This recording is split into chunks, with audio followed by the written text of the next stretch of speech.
உலகெங்கிலும் வாழும் அறிவார்ந்த ஸ்பிரிச்சுவல் டாக்ஸ் தமிழ் நேயர்களுக்கு அன்பு வணக்கம். நான் ஜோதிடர் குரு வரதராஜ பெருமாள். நம்ம சேனலில் வந்து பார்த்திங்கன்னா கோச்சார பலன்கள், ராசி பலன்கள், அது போக வந்து ஜோதிட ஆன்மீக தகவல்கள் நிறைய நம்ம பார்த்துட்டு வந்துட்டுருக்கோம். நானும் பேசிகிட்டு இருக்கேன். எனக்கும் தொடர்ந்து பெரிய ஆதரவை கொடுத்துட்ருக்கீங்க. ஸோ அந்த வகையில் உங்களுக்கு உபயோகரமாக இருக்கக்கூடிய ஒரு தகவலை வந்து நம்ம இன்றைக்கி பார்க்க போகிறோம். பத்தினத்தை வீடியோவை நம்ம பார்க்க போகிறோம். அது என்ன விஷயம் அப்படின்னு கேட்டிங்க அப்படின்னா வந்து ஒவ்வொரு ராசிக்கும் மேசம் முதல் மீனம் ராசி வரைமான 12 ராசிகளுக்கும் ஒவ்வொரு கிரகமும் என்னென்ன ஸ்தானத்தில் இருந்தால், அதாவது 1வது ஸ்தானத்தில் ராசியில் இருந்தால் என்ன பலன் தருவாங்க, 2ஆம் இடத்துல இருந்தால் என்ன பலன் தருவாங்க, 3ஆம் இடத்துல இருந்தால் என்ன பலன் தருவாங்க அப்படின்றதெல்லாம் பற்றி விவரமாக பார்க்க போகிறோம். அந்த அடிப்படையில் வந்து இந்த நிகழ்ச்சி மூலிமா நம்ம வந்து முழு சுபகிரகம்னு சொல்லக்கூடிய வியாழன் தான் கிரகங்கள்லேயே முழு சுபர்னு சொல்லுவாங்க. ஸோ அந்த வியாழன் வந்து ஒவ்வொரு ராசிக்காரர்களுக்கும் என்னென்ன ஸ்தானத்தில் இருந்தால் என்னென்ன பலன்கள் தருவார் அப்படின்றத பார்க்க போகிறோம். எல்லாருக்குமே அவர் தனிச்சு மட்டும் இருக்க மாட்டார். ஜாதகத்தில் வந்து பார்த்திங்கன்னா உங்களோட ஜனன ஜாதகத்தில் இது முக்கியமாக சொல்ல வந்து கோச்சார நிலையை சொல்ல வரல, தற்காலிக கிரக நிலையை சொல்ல வரல. உங்களுடைய ஜனன ஜாதகத்தில், உங்களுடைய தனிப்பட்ட உங்களோட பிறப்பு ஜாதகத்தில் நீங்கள் பிறந்தப்போ உங்கள் ராசிக்கு குரு எங்கே இருந்தார் அப்படின்றத வச்சு பலன் சொல்ல போகிறோம். ஸோ அப்படி சொல்லும்போது வந்து பார்த்திங்கன்னா குருவுடைய ஏனைய மற்ற கிரகங்கள் சேர்க்கையும் இருக்கும். ராகு சேர்ந்திருப்பார், சனி சேர்ந்திருக்கலாம், சூரியன் சேர்ந்திருப்பாங்க. என்னவா இருந்தாலும் குரு இந்த ராசியில் உங்கள் ராசிக்கு எந்த இடத்துல இருக்காரோ அதுக்கு என்ன பலன் அப்படின்றத நம்ம வந்து தெளிவாக பார்க்க போகிறோம். அந்த வகையில் வந்து இந்த காணொலியை பார்க்குறதுக்கு முன்னாடி ஒரு சின்ன ஒரு விஷயத்தை மட்டும் நீங்கள் செய்துக்குங்க. உங்கள் ஜாதகத்தை எடுத்து உங்கள் ஜாதகத்தில் உங்கள் ராசி சந்திரன் எங்கே இருக்கோ அதுதான் உங்களுடைய ராசி. அதில் எழுதியும் குறிப்பிட்டிருப்பாங்க. மேசராசி, ரிஷபராசி, மிதுன ராசி அப்படின்றத குறிப்பிட்டிருப்பாங்க. அதை நீங்கள் தெரிஞ்சுட்டு அந்த ராசியிலேருந்து எண்ணி பாருங்கள் எத்தனாவது கட்டத்தில். ராசினா அதான் முதல் ஸ்தானம். ராசி வந்து முதல் ஸ்தானம். அங்கேருந்து எத்தனாவது கட்டத்தில் குரு இருக்கார் அப்படின்றத பாருங்கள். ஒருத்தருக்கு ராசியிலேயே குரு இருக்கலாம், ஒருத்தருக்கு 2ஆம் இடத்துல இருக்கலாம், ஒருத்தருக்கு 12ஆம் இடத்துல இருக்கலாம். எந்த ஸ்தானத்தில் வேணாலும் இருப்பார், எந்த கிரகங்களோட சேர்ந்தும் இருப்பார். ஸோ அதுக்கான வாய்ப்புகள்லாம் உண்டு. அப்படி இருக்கக்கூடிய இடத்துல அதை தெரிஞ்சுக்கிட்டு நீங்கள் இந்த காணொலியை பாருங்கள். கண்டிப்பாக நான் சொல்லக்கூடிய பலன்கள் உங்களுக்கு வந்து உபயோகரமானதாக இருக்கும்.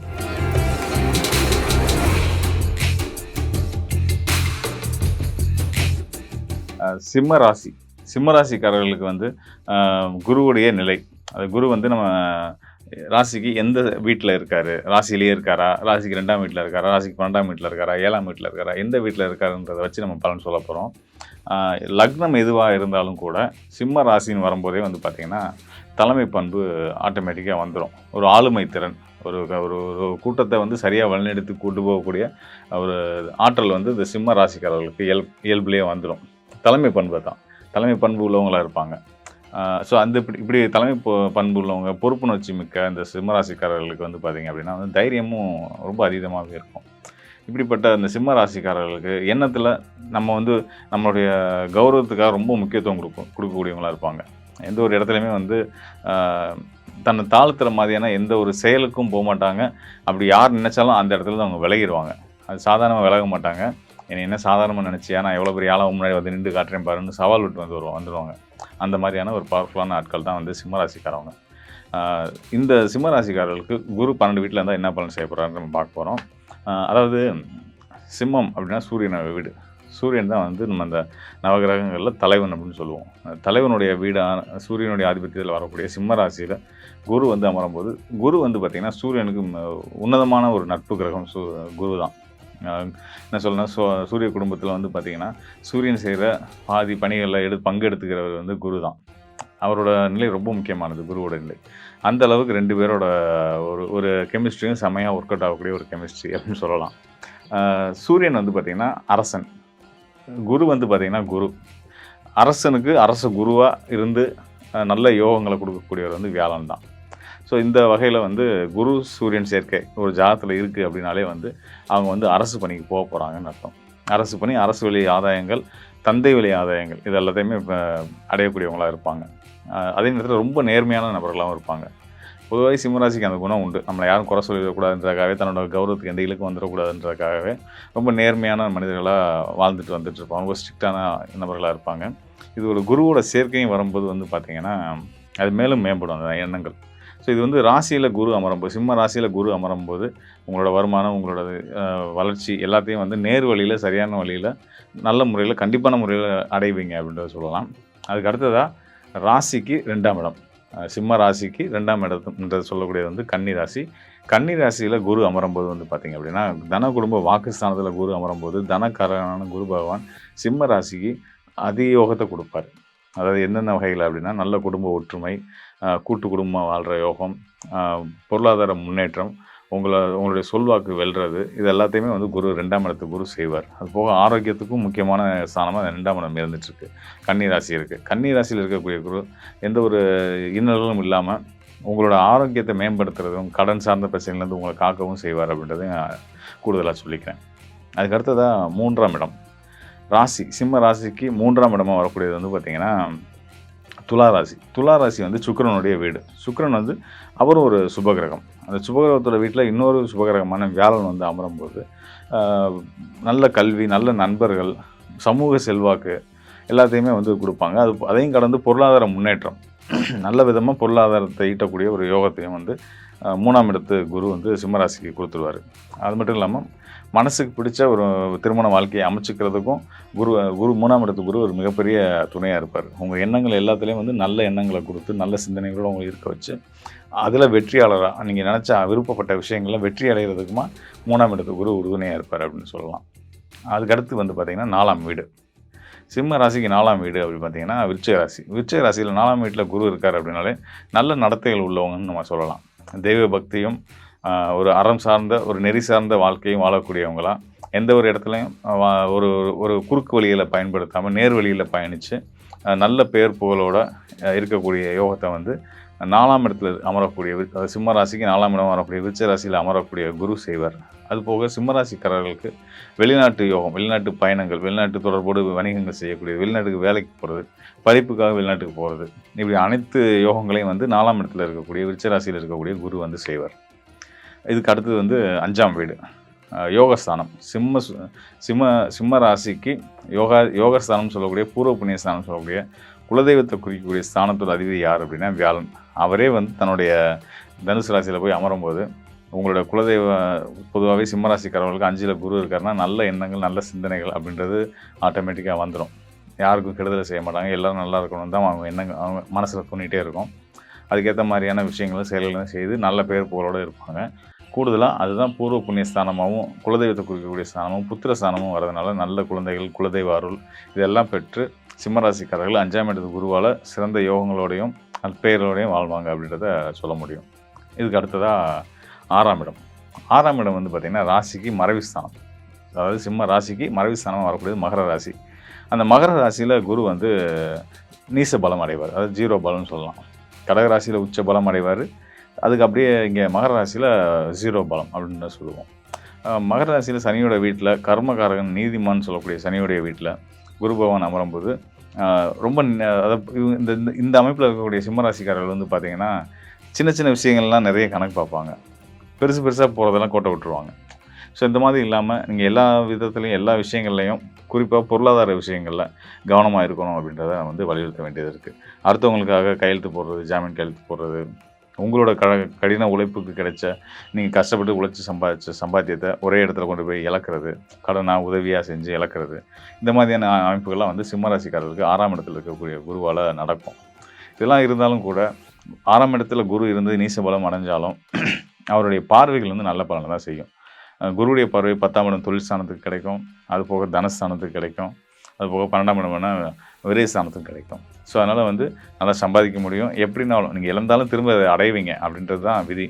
இருந்தாலும் இழக்கும் போது இருக்கக்கூடிய கஷ்டம் உங்களுக்கு தான் புரியுன்றதுனால அந்த மாதிரியான இடங்களுக்கு நீங்கள் போகாமல் கவனமாக எப்போயுமே இருந்தீங்க அப்படின்னா, யாருக்கு தேவையோ அவங்களுக்கு உதவி செய்யுங்க, யாருக்கு தேவையோ அவங்களுக்கு அட்வைஸ் பண்ணுங்கள். அப்படின்ற மாதிரி இருந்துக்கிட்டீங்க அப்படின்னா உங்கள் வாழ்க்கை எப்போயுமே சிறப்பாக இருக்குன்றதை நம்ம சொல்ல முடியும். அடுத்ததாக 7ஆம் இடம். சிம்ம ராசிக்கு 7ஆம் இடம் களத்திர ஸ்தானம், திருமணஸ்தானம். சிம்ம ராசியோட 7ஆம் இடம் அப்படின்றது வந்து திருமணஸ்தானம். திருமணஸ்தானத்தில் குரு அமர்றாரு அப்படின்னா நல்ல வாழ்க்கை துணை அமைகிறாங்க அப்படின்றதான் நம்ம பெருசாக சந்தோஷப்பட்டுக்க வேண்டிய ஒரு முக்கியமான விஷயம். நல்ல வாழ்க்கை துணை அமைஞ்ச வாழ்க்கை எல்லாமே நல்லபடியாக அமைஞ்ச மாதிரி. ஸோ உங்களுக்கு சிம்ம ராசிக்கு 7ல் குரு, சனியோட வீடு கும்பராசி. கும்பம் வந்து பூர்ணத்துவம் பெற்ற ஒரு ராசி. எதையும் முழுமையாக செய்யக்கூடிய ஒரு புனிதத்துவமான ஒரு ராசின்னு நம்ம கும்பராசியை சொல்லுவோம். ஸோ அந்த கும்பராசியில் வந்து உங்கள் ராசிக்கு 7ஆம் வீடாக வரக்கூடியது கும்பராசி. அந்த ராசியில் உங்களுக்கு யோகத்தை செய்யக்கூடிய 5ஆம் இடம் மனோஸ்தானத்துக்குரிய குரு வந்து 7ல் அமர்றாரும் போது நல்ல வாழ்க்கை துணை, உங்களுக்கு பிடிச்ச வாழ்க்கை துணை, அவங்களோட வந்து உங்கள் வாழ்க்கையை முழுமையாக வந்து நீங்கள் வந்து மகிழ்ச்சியாக சந்தோஷமாக அவங்களோட சேர்ந்து பேர் புகழோடு செல்வாக்கோடு நல்ல இல்லறம் அமைகிறதுக்கான ஒரு வாய்ப்பை 7ஆம் இடத்து குரு கண்டிப்பான முறையில் உங்களுக்கு செய்து தருவார். அதுபோக தொழில் சார்ந்த முயற்சிகள் எல்லாமே வந்து கூட்டு தொழில் செய்கிறதுக்குமே வந்து சந்திரனுக்கு 7, அதாவது ராசி சிம்ம ராசிக்கு 7ஆம் இடத்துல இருக்கக்கூடிய குரு பகவானோட அருள் பரிபூர்ணமாக கிடைக்குன்றதை நம்ம சொல்ல முடியும். அதுக்கடுத்து பார்த்திங்கன்னா 8ஆம் இடம், ராசிக்கு 8ஆம் இடம் அப்படின்றது வந்து அஷ்டமஸ்தானம், நம்மளுடைய ஆயுள் ஸ்தானம், நம்மளுடைய பிரச்சனைகளை பற்றி சொல்லக்கூடிய ஸ்தானமும் அந்த இடம் தான். அந்த இடம் வந்து மீன ராசி தான். இந்த மீன ராசிக்கு அதிபதி யாருன்னு கேட்டிங்கன்னா வியாழன் தான். முழு சுபகிரகமான வியாழன் தான். உங்களுடைய யோகாதிபதியும் அவர் தான். சிம்ம ராசிக்கு யோகாதிபதியாக குரு தான் வர்றாரு. அந்த குருவே தன்னுடைய 8ஆம் இடத்துல அமரும்போது என்ன பண்ணுவார் அப்படின்னு கேட்டிங்கன்னா, பாகுபாடு பார்க்காம சிம்மராசிக்காரங்களுக்கு ஒரு பிரச்சனை, நம்மளை பெருமைப்படுத்தி காமிச்சுக்கணும் அப்படின்றதுக்காக யாருக்கெல்லாம் உதவி செய்யக்கூடாதோ, நன்றி மறக்கக்கூடிய ஆட்கள்லாம் யாராரோ அந்த மாதிரி அதெல்லாம் வந்து பற்றி பாகுபாடே தெரியாமல் உதவின்னு கேட்டால் நான் எப்படி செய்யாமல் இருப்பேன் அப்படின்ட்டு முன்னாடி போய் அவங்களுக்காக நிற்கிறது. ஸோ இதனாலேயே தான் நீங்கள் லைஃப்பில் நிறைய சங்கடங்களை ஃபேஸ் பண்ணுவீங்க.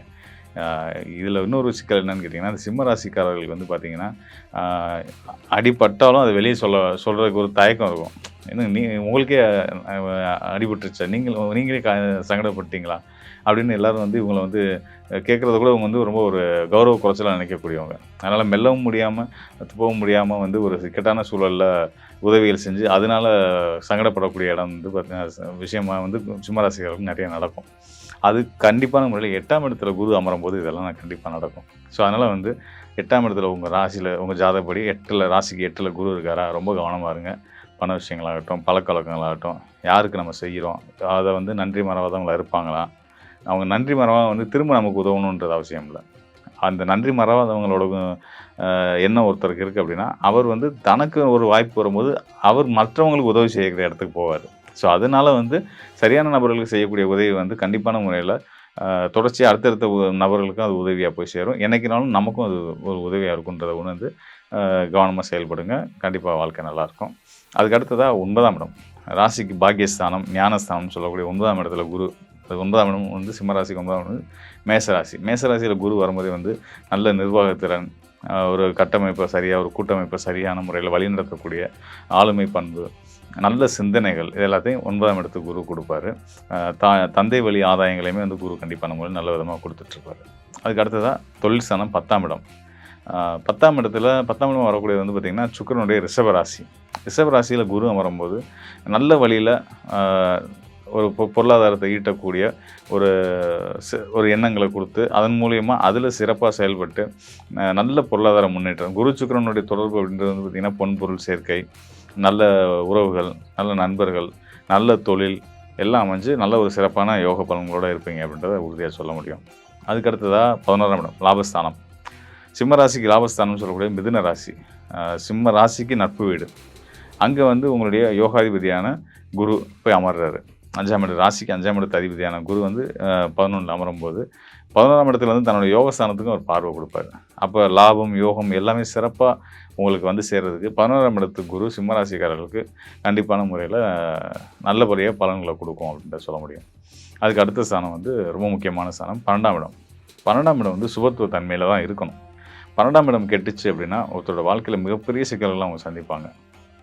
அதாவது என்னென்ன வகையில் அப்படின்னு பார்த்திங்கன்னா, கடன் சார்ந்த விஷயங்களில், ஆரோக்கியம் சார்ந்த விஷயங்களில், நல்ல குடும்ப வாழ்க்கை கூட அமையாமல் கூட ஒரு சிலருக்கு போகும். ஏன்னா அது வந்து அயன போகஸ்தானம்னு சொல்லுவோம். ஸோ அந்த இடம் வந்து கெடும்போது வந்து பார்த்திங்கன்னா தூக்கம் கெடும். தூக்கம் கெட்டால் வாழ்க்கையில் எல்லாமே கெடுன்ற அளவுக்கு பெரிய பாதிப்புகளை ஏற்படுத்தும். அது குறிப்பாக தாம்பத்திய வாழ்க்கையில், கணவன் மனைவி தாம்பத்திய வாழ்க்கையில் சிக்கல்கள் உண்டாகும். ஆனால் இங்கே சிம்மராசிக்காரர்கள் 12ல் குரு அமர்றாருன்னா இந்த 12ஆம் இடம் குருவுடைய உச்ச வீடாகவும் வந்துடுது. கடகராசி, உங்கள் ராசிக்கு 12ஆம் இடம் கடகராசி. கடகராசி குருவுடைய உச்ச வீடு. தன்னுடைய உச்ச வீட்டில் இருக்கக்கூடிய குரு முழு சுபத்துவ யோக பலன்களை கொடுத்து உங்கள் வாழ்க்கையில் நீங்கள் வந்து ஒரு மிக சிறந்த நல்ல மனிதர், ஒரு ஒழுக்கமான வாழ்க்கையை வாழ்ந்த ஒரு பெரிய மனிதர் அப்படின்ற ஒரு பேரை உங்களுக்கு கண்டிப்பான முறையில் கொடுப்பாரு. உங்கள் குலதெய்வம் மற்றும் சிவாலயங்களுக்கு வந்து நிறைய நற்பணிகள், அதாவது தர்ம காரியங்கள் செய்வீங்க. அதையும் கடந்து ஏழைகளுக்கு உதவுறது, இந்த மாதிரி ஒரு தொண்டு மனப்பான்மையோடு இயங்கக்கூடிய அமைப்பையும் வந்து 12ஆம் இடத்து குரு கொடுப்பாரு. நீங்கள் இந்த மாதிரி சேவையெல்லாம் செய்கிறீங்க அப்படின்னா அதுக்கு பொருளாதாரம் வேணும் இல்லையா? அந்த பொருளாதாரத்தை கொடுப்பாருன்றதான் குரு 12ஆம் இடத்துல இருக்கிறதுக்கான ஒரு பெரிய அடையாளம். அதையும் தாண்டி அது நீர்ராசியாக வர்றதுனால வெளிநாட்டு பயணங்கள், வெளிநாட்டு தொடர்புகள் மூலியமாகவும் நிறைய சம்பாதிக்கக்கூடிய யோக பலனை வந்து 12ஆம் இடத்துக்கு குரு கொடுப்பார். மேலும் வந்து பார்த்திங்கன்னா குரு வந்து ஒரு ராசிக்கு என்னென்ன ஸ்தானங்கள் இருந்தால் என்னென்ன பலன்கள் செய்வார் அப்படின்னு பார்த்தோம். குரு வந்து நம்ம அடிக்கடி சொல்கிற ஒரு வார்த்தை தான், முழு சுபர். அவர் பார்க்க கோடி நன்மை. அவரோட பார்வை எங்கெங்கே படுதோ அங்கே இருக்க எல்லா தோஷத்தையும், எந்த விதமான ஒரு அசுபஸ்தானத்தில் ஒரு உச்சபட்சமான தோஷங்களை செய்யக்கூடிய கிரகங்கள் இணைவு இருந்தாலும் கூட அதையே வந்து யோகமாக மாற்றக்கூடிய வலு வந்து குருவுடைய பார்வைக்கு உண்டு. ஸோ அந்த வகையில் வந்து குருவோட நிலை ரொம்ப முக்கியம் அப்படின்றதுனால உங்கள் ராசிக்கு குரு எந்த ஸ்தானத்தில் இருந்தால் என்ன பலன் செய்வார் அப்படின்றத பற்றி நம்ம சொல்லியிருந்தோம். ஸோ இது அது மட்டும் இல்லாமல் உங்களுடைய அடுத்த கட்ட நகர்வு, உங்கள் ஜாதகத்தில் உங்கள் லக்னத்துக்கு குரு என்னவா இருக்கார் அப்படின்றது நம்ம முக்கியம். இது நம்ம சொன்னது வந்து பார்த்திங்கன்னா உங்களுடைய ஜனன கால ஜாதகத்தில், உங்களோட பிறப்பின் ஜாதகத்தில், உங்கள் பிறப்பு ராசியின் அடிப்படையில் குரு இருந்த ஸ்தானத்தை வச்சு நம்ம சொல்லப்பட்ட பலன்கள். அதன் போக கோச்சார ரீதியாக தற்கால கிரக நிலைகளில் உங்கள் ராசிக்கு குரு எந்த நிலையில் இருக்கார். இப்போ அந்த அடுத்து வரக்கூடிய அந்த அக்டோபர் மாதங்களில் வந்து அக்டோபர் மாதம் 8ஆம் தேதியிலேருந்து அதிசாரம், குரு அதிசார நிலைக்கு போக போகிறாரு. மிதுன ராசியிலேருந்து அவர் கடக ராசி உச்ச பலத்தை அடையக்கூடிய ஒரு ஸ்தானத்துக்கு வரப்போகிறாரு. ஸோ இந்த உச்ச பலம் அடையக்கூடிய குரு பகவான் அதிசார நிலையில் வந்து உச்ச பலம் அடைஞ்சு அவர் என்னென்ன பலன்களை செய்ய போகிறார். நம்ம வந்து வெறுமனே நம்மளோட ஜனன ஜாதகம் மட்டும் முழு பலனுக்கு போதுமானதா அப்படின்னு இல்லாமல் நம்மளுடைய கோச்சார நிலைகளில் கிரகங்களுடைய நிலைகள் ரொம்ப ரொம்ப முக்கியமானது. சந்திரன், அதாவது கோச்சார நிலைன்றது வந்து சந்திரனுக்கு இப்போ ராசிக்கு, நம்மளுடைய ராசிக்கு இப்போது குரு எங்கே இருக்கார், சனி எங்கே இருக்கார் அப்படின்றத பார்க்குறது. ஸோ அந்த அடிப்படையில் வந்து சனி வக்ரத்துலேயும் தற்கால நிலையில் சனி வக்ரத்தில் இருக்கார். அடுத்த அக்டோபர் மாதம் வந்து குரு அதிசாரத்துக்கு வரப்போகிறாரு. இப்படி கிரக மாற்றங்கள் நிகழ்ந்துக்கிட்டே இருக்குது. அதை தாண்டி உங்களுடைய ஜனன ஜாதகம், உங்களோட சொந்த ஜாதகம், உங்கள் ஜனன ஜாதகத்தில் உங்களுடைய லக்னம், தசா புத்தி என்ன தசா போயிட்டுருக்கு, புத்தி என்ன கிரகம் போயிட்டுருக்கு, அதன் அடிப்படையிலையும் அதில் உங்களுடைய லக்னத்துக்கு ராசிக்கு நம்ம பார்த்தோம் இல்லையா, அதே மாதிரி உங்கள் லக்னத்துக்கு குரு என்ன நிலையில் இருக்கார், இதெல்லாம் வச்சு இன்னும் டீட்டெயிலாக ஆய்வு பண்ணி உங்களோட எதிர்காலத்தை பற்றி சரியாக துல்லியமாக தெரிஞ்சுக்கணும் அப்படின்றீங்க அப்படின்னா இந்த டிஸ்பிளேல இருக்கக்கூடிய எண்ணுக்கு தொடர்பு கொண்டீங்க அப்படின்னா, உங்களோட ஜனன ஜாதகத்தை தொடர்பு கொண்டீங்க அப்படின்னா உங்களுக்கான கம்ப்ளீட்டான ஒரு தெளிவான விளக்கங்களை கொடுத்து உங்கள் வாழ்க்கைக்கு ஒரு தெளிவை ஏற்படுத்த முடியும் அப்படின்றத நான் வந்து சொல்ல விரும்புகிறேன். நன்றி, வணக்கம் நண்பர்களே. மீண்டும் ஒரு நல்ல நிகழ்ச்சியை சந்திப்போம்.